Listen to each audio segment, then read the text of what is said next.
Olá, amigos do canal Geomasa. Como é que vocês estão? Tudo bem? Tudo tranquilos? Nós viemos para mais uma edição do seu Jornal do Masa. E para tanto, nós vamos utilizar uma segunda reportagem da revista Pesquisa FAPESP, de julho de 2021, edição número 305. O famoso O Cérebro Estatístico, uma reportagem muito interessante de neurociência, que é patrocinado em sua pesquisa pela FAPESP. No experimento, voluntários foram expostos a duas sequências variáveis de estímulos auditivos, enquanto sinais eletroencefalográficos, conhecidos pelas iniciais maiúsculas EEG, eram registrados por meio de eletrodos fixados em seu escalpo. Essas sequências de estímulos reproduziam de maneira simplificada a estrutura rítmica do samba e da valsa. Lembrando a vocês, se é que vocês estão acompanhando essa segunda parte, que a interpretação dos passos em tempos diferentes, no caso da valsa em 3 tempos, no caso do samba em 4 tempos, é uma evidência de que o cérebro interpreta certas situações, como a travessia do trânsito, que também foi um exemplo que nós trabalhamos, de forma estatística. No samba, uma batida forte é seguida por uma batida fraca, que antecede uma unidade silenciosa e mais uma batida fraca. Na valsa, uma batida forte é acompanhada por 2 batidas fracas. Em ambos os ritmos, essa sequência de base se repete regularmente. Durante a execução de um samba ou de uma valsa por um ritmista, no entanto, essas estruturas periódicas regulares podem ser modificadas, com a substituição, às vezes, da batida fraca por uma unidade silenciosa. No baile, esses apagamentos casuais ocorrem naturalmente e sua imprevisibilidade deixa os ritmos mais interessantes.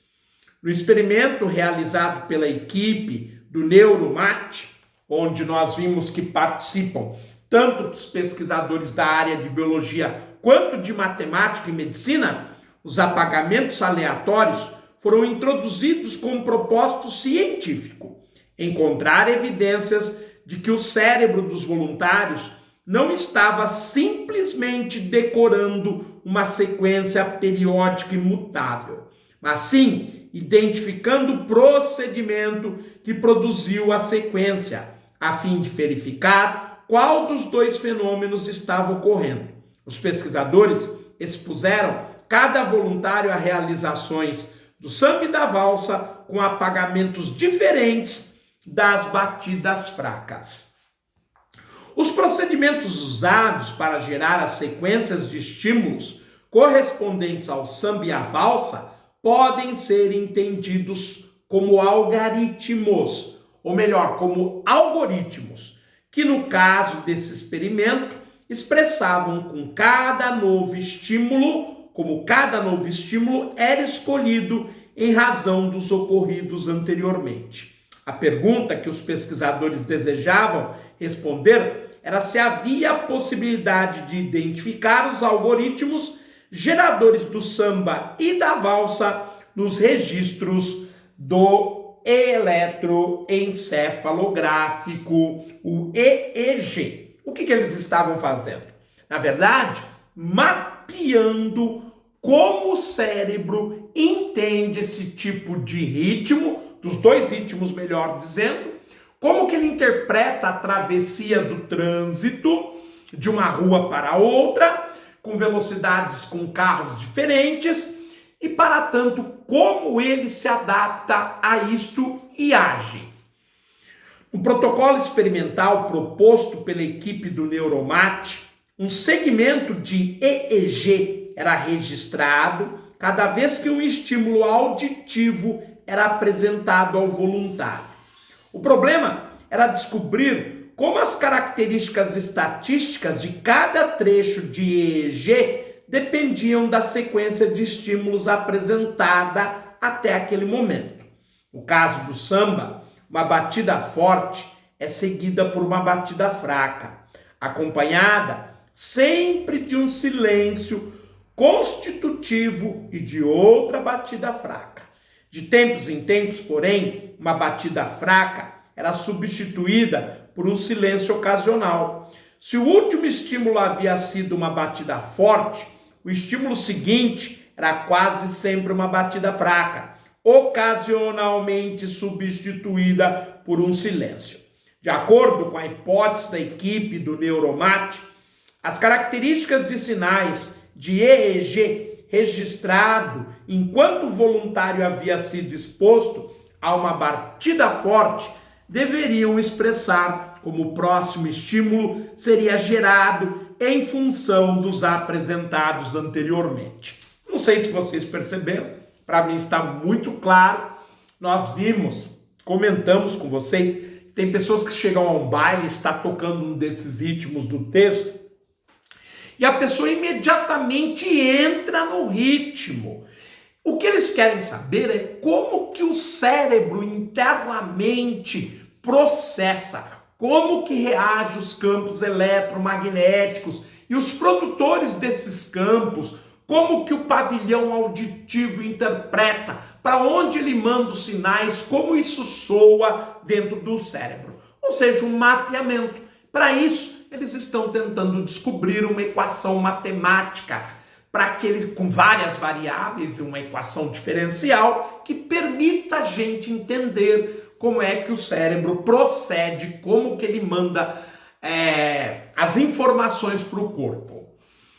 Por que supor que as características de cada segmento do EEG codificariam como a escolha de cada novo estímulo depende dos últimos apresentados? Já era conhecido que um apagamento inesperado da batida fraca produz uma marca de surpresa. Assim, no samba, essa marca de surpresa deveria estar presente no sinal do EEG, sempre que ocorrer um silêncio ocasional. Em contraste, tal marca não deveria aparecer durante a ocorrência de um silêncio constitutivo.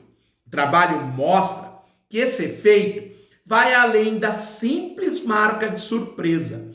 O que está em jogo é como em cada passo os estímulos anteriores determinam de que maneira é escolhido o próximo estímulo. Ou seja, eles estão querendo entender como que se dá o fluxo, o mapeamento contínuo para poder entender o movimento em todo a sua composição, em cada um dos passos dados.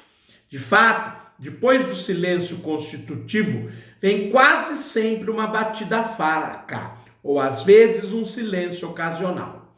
Já o silêncio ocasional, que aparece depois da batida forte, é sempre seguido por um silêncio constitutivo. São estas diferentes maneiras de escolher o próximo estímulo em função daqueles que vieram antes, que são codificados no sinal do EEG. Os pesquisadores generalizaram essa constatação para as características dos sinais de EEG associados a cada uma das posições da sequência de estímulos do samba e da valsa, de modo mais amplo, a qualquer sequência de estímulos. A análise estatística realizada, guiada por esse modelo, identificou nos registros eletroencefalográficos coletados durante a exposição ao samba e à valsa as características dos algoritmos correspondentes a cada um dos ritmos. Esse resultado indica que, apesar da variabilidade introduzida pelos apagamentos aleatórios, os participantes capturaram o que havia de comum nas diversas execuções de cada ritmo às quais elas foram expostas. Trocando em miúdos, o cérebro ajuda o dançarino a interpretar o ritmo e a agir conforme ele. Em conclusão, observam Galvez e Vargas uma pergunta derivada da conjectura de Helmholtz, que nós vimos no começo do programa anterior. Conduziu à construção de um novo modelo matemático que, por sua vez, sugeriu o protocolo experimental utilizado. Uma metodologia estatística inovadora também teve de ser desenvolvida para análise dos dados. Os resultados dessa análise levaram a novas perguntas neurobiológicas e sugeriram desdobramentos ao modelo matemático, constituindo-se assim em um círculo virtuoso. Dessa maneira, é claro que nós vamos entendendo, interpretando cada vez mais o cérebro humano. Isto tem um impacto tremendo, já que, através desses algoritmos, se porventura nós tivermos um pequeno problema neurológico, claro que um computador dentro de um tomógrafo, com estas informações, pode constatar a possível causa desta doença e sugerir tratamentos. Uma pesquisa excepcional, extraordinária e, mais do que isso, criativa. Um grande abraço, fiquem bem, eu os vejo oportunamente em um novo programa do Jornal do Masa. Um forte abraço, pessoal, tudo de bom. Agora eu vou descansar, eu cometi alguns erros porque já gravei várias edições e agora estou um pouquinho cansado. Tchau, tchau.